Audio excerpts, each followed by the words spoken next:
Hello friends, welcome back to my channel. मैं मयूरी पटेल आप सभी का दिल से स्वागत करती हूँ मेरे इस चैनल लव योर लाइफ 696 में। दोस्तों, आज का हमारा जो एनर्जी अपडेट है वो आफ्टर 66 पोर्टल के बाद ट्विन फ्लेम DMDF की एनर्जी क्या है और क्या करना चाहिए, क्या गाइडेंस आपके लिए ज़रूरी है, वो सारी इन्फॉर्मेशन मैं इस वीडियो के थ्रू आप सभी के साथ शेयर करूँगी। तो आफ्टर 66 पोर्टल DF की तो एनर्जी कुछ ऐसी है कि आखिर कब सब कुछ सही होगा, कब मुझे जस्टिस मिलेगा, या फिर कभी मेरे और मेरे ट्विन फ्लेम के बीच में कुछ न कुछ अच्छा होगा या नहीं होगा, या एक ही साइकिल रिपीट होती रहेंगी, ट्रिगर देना, सेपरेशन, पेन, ट्रॉमा, वुंड। आखिर थक गई है डिवाइन फेमिनिन इस नेगेटिव एनर्जी से, लो एनर्जी से, और काफ़ी लंबे समय से डिवाइन फेमिनाइन इस नेगेटिव एनर्जी से जूझ रही है। तो ऑब्वियसली एनर्जी यही होगी कि आखिर कभी ठीक होगा या नहीं होगा, कुछ सही होगा या नहीं होगा। यह भी ट्विन फ्लेम DF की एनर्जी है। दूसरी कि आपको बार बार सरफेस पर हो सकता है, अभी भी वो निकला नहीं है, DM से जो फ्रॉड मिला या बिट्रेल मिला, ट्रॉमा मिला, वो सारे वुंड आपके न्यू मून पर तो बाहर आए होंगे, लेकिन अभी उसको हील करने का टाइम है। ओके, जिसके पास भी मनी ब्लॉकेज है वो यूट्यूब मर से आपको वीडियोस मिल ही जाएंगे या रेकी हीलिंग मिल जाएगी। तो इस वक्त आपको सबसे ज़्यादा हील करना है तो या तो DM से मिले जितने भी ट्रॉमा है, रिजेक्शन हो, इमोशनल ट्रॉमा हो, या बिट्रेल हो, या फिर रिजेक्शन का पेन हो, वो सारा रिलीज़ कर दीजिए, क्योंकि ये टाइम है। जितना आप रिलीज़ करना चाहोगे रिलीज़ कर सकोगे, लेकिन जितना आप रेजिस्ट करोगे, जितना आप पकड़ के रखोगे, उतना ये डिले होगा, लंबा खींचेगा, और एक दिन आप थक जाएंगे। फिर थक के तो आपको छोड़ना ही पड़ेगा। आपके थर्ड आई में बहुत पेन होगा, ये एनर्जी भी है। जितना आप रेजिस्टेंस क्रिएट करोगे ना, आपके थर्ड आई में पेन होगा। आपका लेफ्ट ब्रेन और राइट ब्रेन दोनों कनेक्ट नहीं रहेंगे, इम्बैलेंस रहेंगे। आप ओवर थिंकिंग करोगे, कभी रोने लगोगे, कभी रोना आ जाएगा, कभी गुस्सा आ जाएगा, बेवजह गुस्सा आ जाएगा, और आपको ऐसा भी फील हो सकता है कि अब आपको किसी पर ट्रस्ट नहीं है, ना अपनी लाइफ पर, ना ट्विन फ्लेम पर, ना पेरेंट्स पर, ना डिवाइन पर। तो ऐसी बहुत सारी नेगेटिव एनर्जी है। साइकिक अटैक्स भी हो रहे हैं।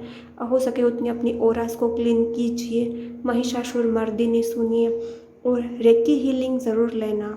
यदि आपके पास मनी ब्लॉकेज है तो आप यूट्यूब से भी बहुत अच्छी अच्छी रेकी हीलिंग आपको मिल जाएगी।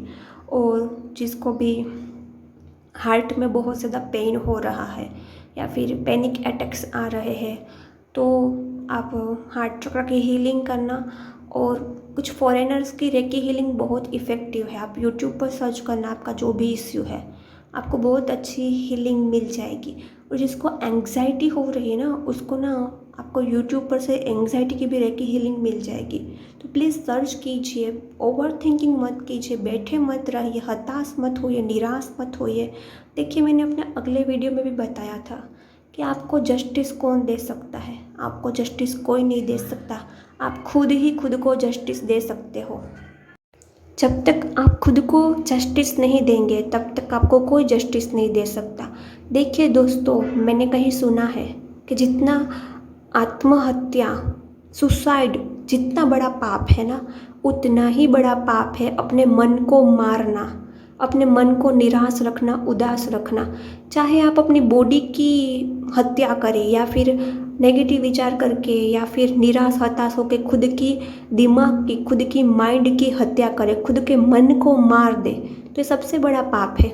इसलिए नार्सिसिस्ट कार्मिक लोगों को बहुत ज़्यादा ट्रॉमा फील मिलता है जब उसका कर्म का फल मिलता है, क्योंकि वो दूसरे लोगों को मन से मार रहे हैं। किसी को मन से मारना उतना ही बड़ा पाप है जिसके उसको मर्डर करना।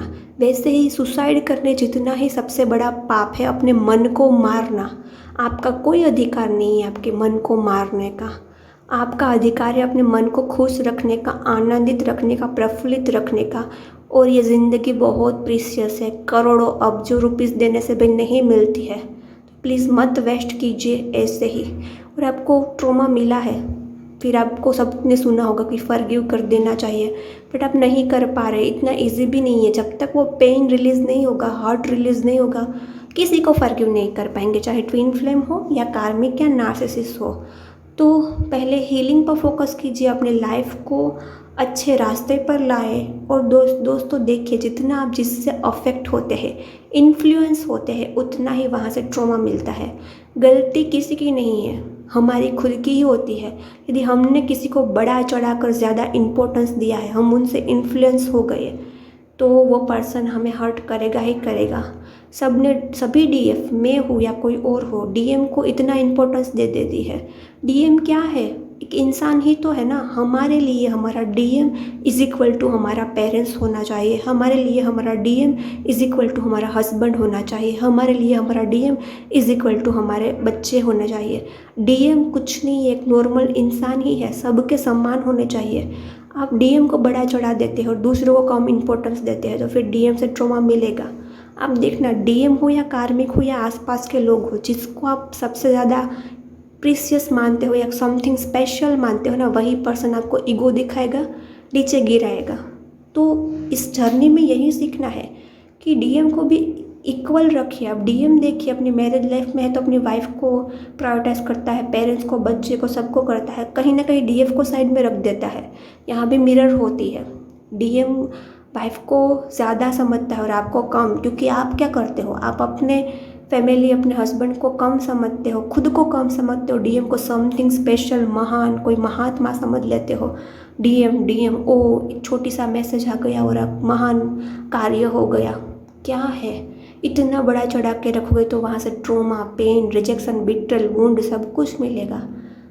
भले ट्विन फ्लेम हो, भले अदर हाफ सोल हो, बट उसको एक समान मानिए। जैसे परमपिता परमेश्वर शिव जी के लिए सभी बच्चे समान हो, चाहे कितना भी स्मार्ट हो, कितना भी क्लेवर हो, कितना भी भक्त हो बड़ा, लेकिन भगवान के लिए सभी बच्चे एक समान होते हैं। वैसे ही हमारे लिए सभी इंसान एक समान होने चाहिए, ना कोई ज़्यादा ना कोई कम। तभी आप इस इश्यू से सॉर्ट आउट होगा और आपको कोई हर्ट नहीं करेगा। ओके, वीडियो कैसा लगा कमेंट ज़रूर करना, चैनल को सब्सक्राइब कर लेना। मिलते हैं नेक्स्ट वीडियो।